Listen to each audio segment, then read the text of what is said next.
Sir, 55 votes unanimous yung boto sa committee. What does this signal and what are we expecting sa plenary? We're expecting the Vice President to be impeached next week. So yung 106 is all but certain. It's just a question of how many more votes we will get.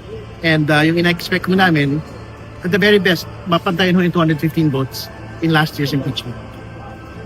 The worst case is 106. It's not the worst case because the Vice President will be impeached. It is certain. By next week, we will get the votes to impeach the Vice President. Walang ganun. Intriga lang mo yun, sa totoo lang. Kasi may nakita ko mga listahan, mga 15 congressmen doon na nilalabas ng mga supporters po ni Vice President Sara Duterte. Pero ang una kong tanong, bakit may nakalagay doon? Bier Rodriguez. Sino si Bier Rodriguez? Wala namang congressman na Bier Rodriguez.